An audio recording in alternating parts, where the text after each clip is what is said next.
আসসালামু আলাইকুম। কেমন আছো বন্ধুরা? আশা করি ভালো আছো। তো আমিও ভালো আছি। তো আজকে আমরা আবার নতুন পাঠ নিয়ে তোমাদের সামনে হাজির হয়েছি। আজকে আমরা পঞ্চম শ্রেণীর বাংলাদেশ বিশ্ব পরিচয় বিষয়ে অধ্যায় 6 জলবায়ু দুর্যোগ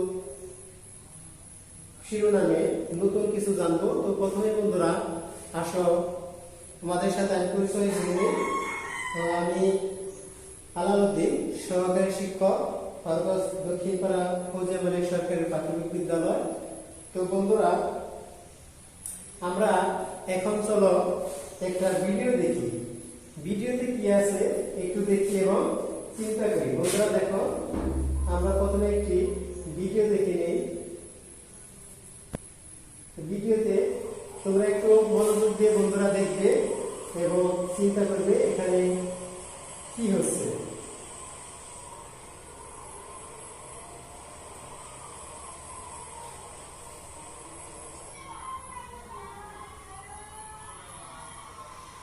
বন্ধুরা একটু খেয়াল করে দেখো।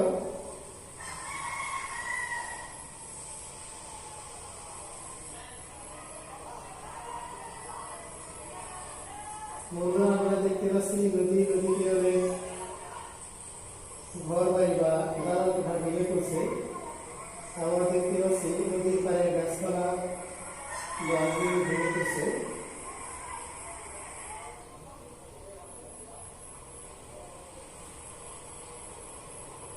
বন্ধুরা একটু মনোযোগ দিয়ে দেখো যে আমরা নদীতে কি কি দেখছি। দেখো এবং চিন্তা করো নদীতে কি হচ্ছে।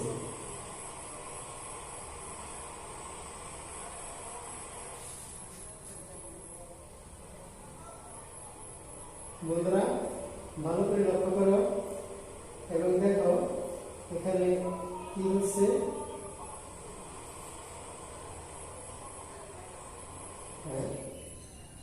বন্ধুরা আমরা কি দেখলাম ভিডিওতে? আমরা কি দেখলাম চিন্তা করি বন্ধুরা যে ভিডিওতে আমরা কি দেখলাম। তো নিশ্চয়ই দেখছো ভিডিওতে এখানে একটি নদী ছিল, নদীর পাড়ে যে জমি ছিল জমিগুলা ভেঙে পড়ছে, গাছপালা ভেঙে পড়ছে, প্রাসাদ বা দালান কোঠা ভেঙে পড়ছে। তার মানে আজকে আমরা কি বিষয় সম্পর্কে জানবো? আজকে আমরা জানবো নদী ভাঙন সম্পর্কে। আজকে আমরা জানবো নদী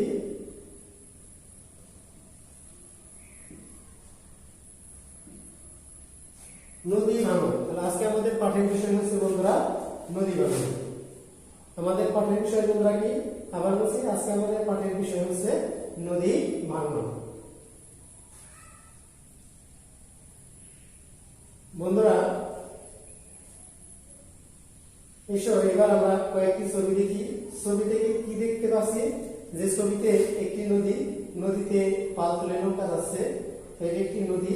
তো এর পাশে আরেকটা ছবি আছে বন্ধুরা, দেখো যে এটা একটি নদী, কিন্তু নদীর দুই পার কি হচ্ছে? ভেঙে গেছে। নদীর দুই পার কি হচ্ছে বন্ধুরা? ভেঙে গেছে। তো নদীর পার ভাঙনই হচ্ছে নদী ভাঙন। আসলে তাহলে আমরা নদী ভাঙন কি বুঝবো? যে নদী ভাঙন হচ্ছে নদীর যে দুই পার, এই দুই পার ভাঙনই হচ্ছে নদীর ভাঙন। বন্ধুরা আমি আবার বলছি যে নদী ভাঙন বলতে আমরা কি বুঝি? যে নদীর যে দুই পার, এই দুই পার ভাঙনই হচ্ছে নদী ভাঙন। বন্ধুরা দেখো ছবিটা কি কি দেখা গেছে? যে চিত্রে আমরা দেখতে পাচ্ছি এখানে নদী ভাঙনের ফলে গাছপালা পানির নিচে তলিয়ে যাচ্ছে। ওদিকে নদীর যে পারগুলো নদীর স্রোতে ভেঙে যাচ্ছে। এই যে নদীর স্রোতে পারগুলো ভেঙে যাওয়াটাই হচ্ছে নদীর ভাঙন। নদীর পার ভাঙনের ফলে আমাদের মূল্যবান কি হচ্ছে? যে আমাদের নদীর পার যদি ভাঙে তাহলে আমাদের কি হয়? নদীর পাড়ের যে জমি জমা, এই জমি জমা গুলা নদীতে বিলীন হয়ে যায়। নদীর পাড়ের যে ঘর বাড়ি থাকে, ঘর বাড়িগুলো বিলীন হয়ে যায়। নদীর পাড়ে যদি আমাদের কি অনেক রাস্তাঘাট থাকে, এই রাস্তাঘাট ভেঙে চৌচির হয়ে বা বিলীন হয়ে যায়।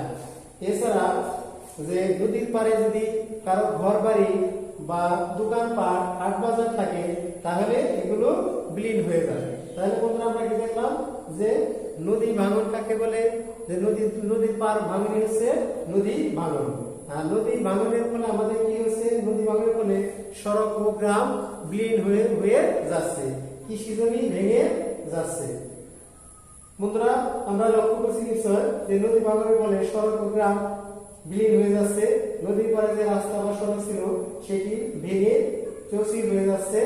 ওদিকে নদী ভাঙনের ফলে দুই পার ভেঙে বা গাছপালা ভেঙে নদীতে পড়ে যাচ্ছে।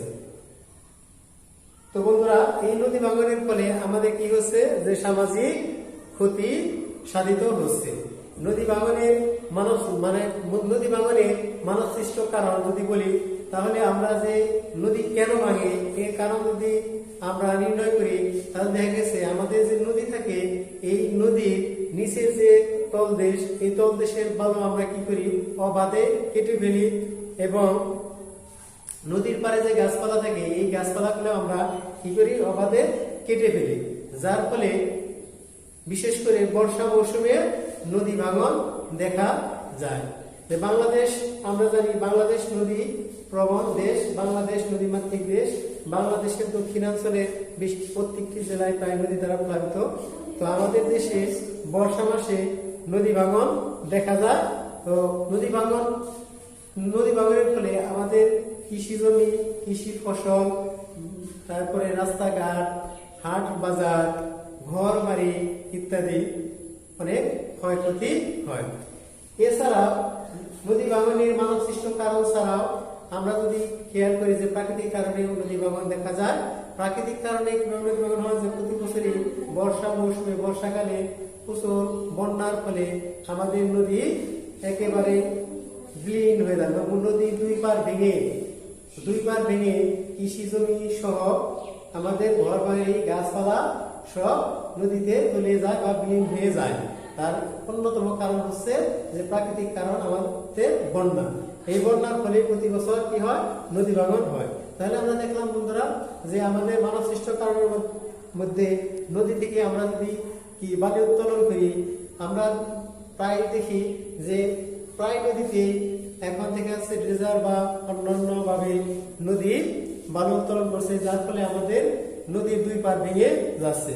এছাড়াও আমাদের নদীর দুই পারের তীরবর্তী গাছপালা আমরা কি করতে ফেলছি, যে কেটে ফেলছি। এই কাটার জন্য আমাদের কি হচ্ছে, নদী ভাঙছে। মানব সৃষ্ট এবং প্রাকৃতিক কারণে অনেক সময় নদীর স্বাভাবিক ক্ষতি হয়, মানে নদীর যে গতি প্রবাহ বা প্রবাহ থাকে সেই প্রবাহের অনেক ক্ষতি হয়। তো বন্ধুরা আমরা বন্যা নদী ভাঙনের একটি কারণ দেখলাম যে বন্যার ফলে প্রতি বছর বন্যা হচ্ছে, এবং বন্যায় নদী ভাঙনের ফলে ঘর বাড়ি এবং গাছপালা নদীর দুই পার তলিয়ে যাচ্ছে। বন্ধুরা একটু ভালো করে দেখি যে বন্যার অতিরিক্ত পানির স্রোত ও ঢেউ নদীর পাড়ে আঘাত হানার ফলে বন্যার সময় নদী ভাঙন শুরু হলে মারাত্মক রূপ ধারণ করে।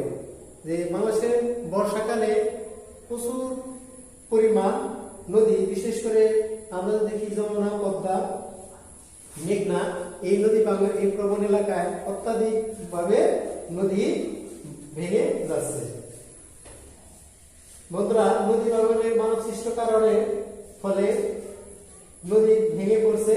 আমরা দেখছি যে গাছপালা, নদীর পাড়ে গাছপালা, আমরা গাছপালা কি করছি, কেটে ফেলছি, যার ফলে নদী ভাঙন দেখাচ্ছে। নদী থেকে বালু উত্তোলনের ফলে নদী ভাঙন মানব সৃষ্ট কারণ। যে আমাদের নিত্য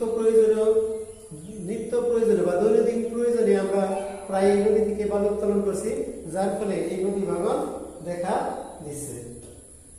তো বন্ধুরা আমরা এখন এই নদী ভাঙনের নদী তীরবর্তী যে এলাকায় গাছপালা থাকে, তীরবর্তী এলাকার গাছপালা কেটে ফেলে নদী ভাঙন হচ্ছে।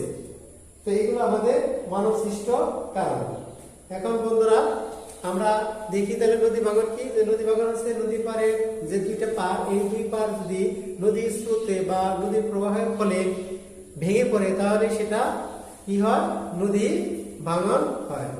এখন বন্ধুরা তোমরা তোমাদের বইয়ে বা তোমাদের পাঠ্যপুস্তক বইটি ঝটপট বের করে ফেলো, এবং পাঠ্যপুস্তকের 50 নং পৃষ্ঠা, বন্ধুরা আমি আবার বলছি 50 নং পৃষ্ঠা সবাই বাহির করো, এবং 50 নং পৃষ্ঠা বের করে সবাই নীরবে 1 থেকে 2 বার করো। বন্ধুরা ঝটপট বের করে 1 থেকে 2 বার করো।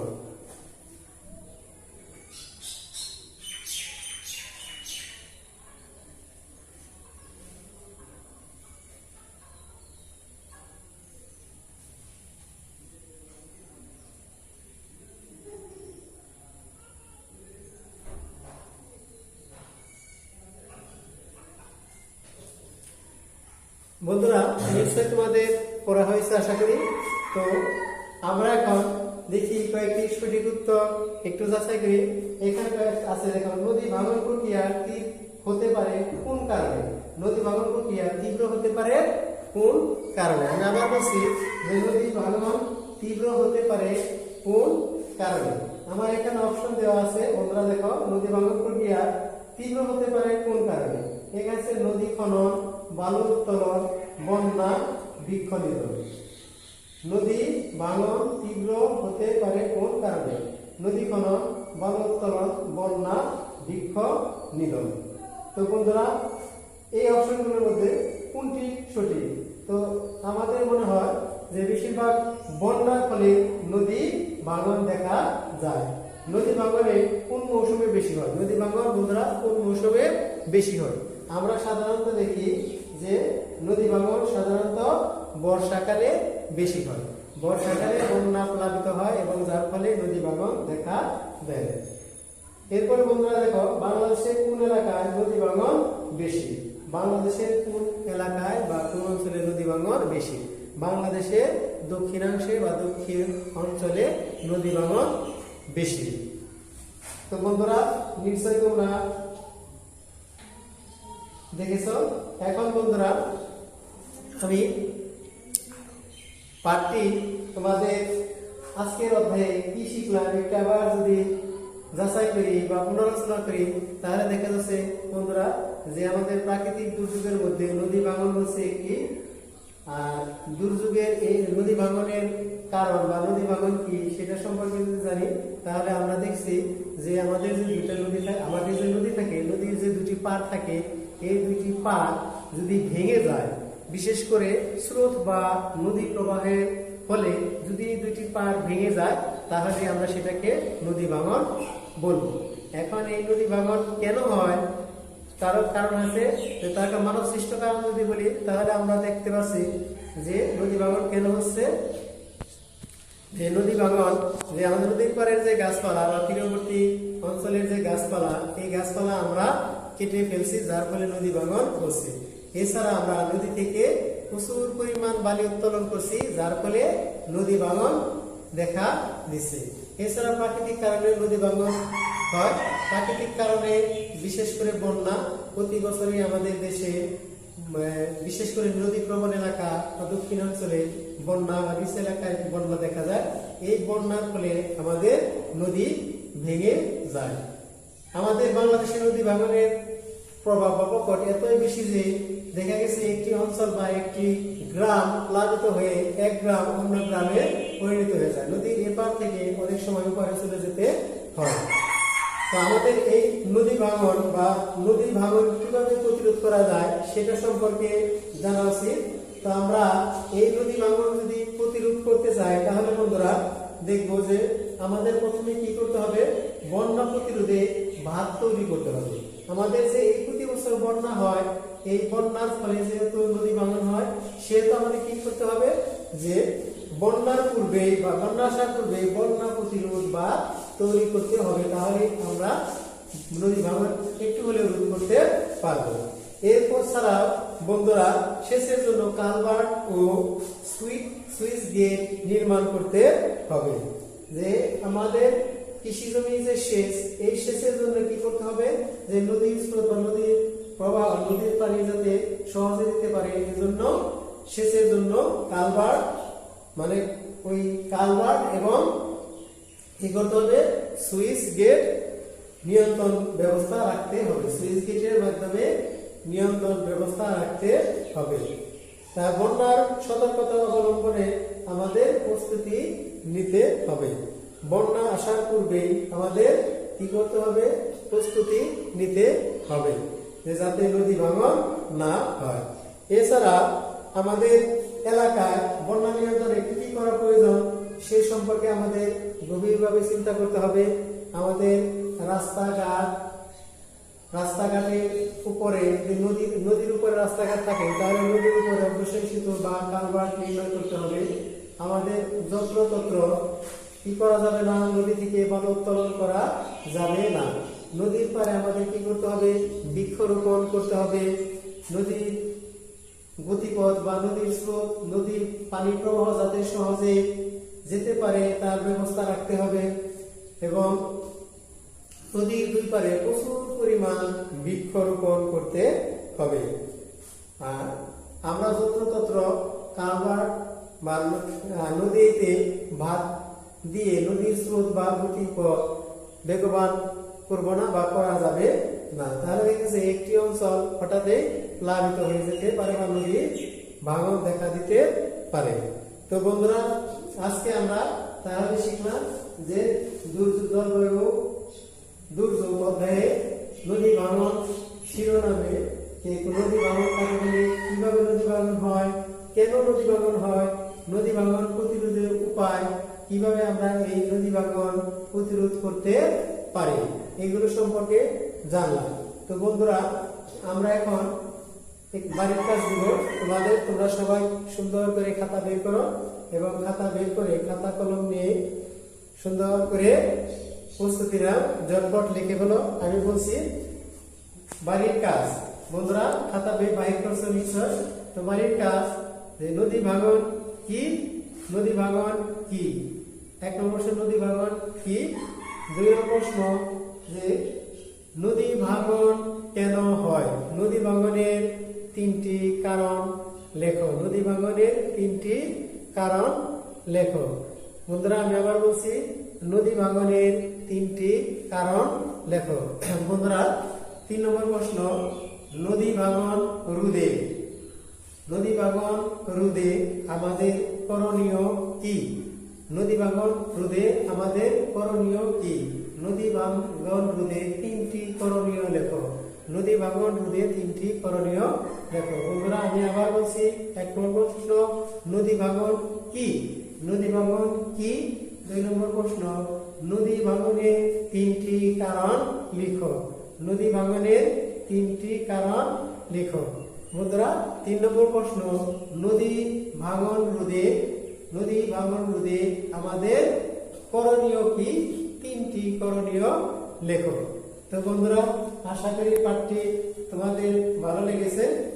তোমাদের এই যে প্রশ্ন বা বাড়ির কাজগুলো দিলাম, এই কাজগুলো তোমরা খাতায় নোট করবে এবং খাতায় নোট করে লিখে দিবে।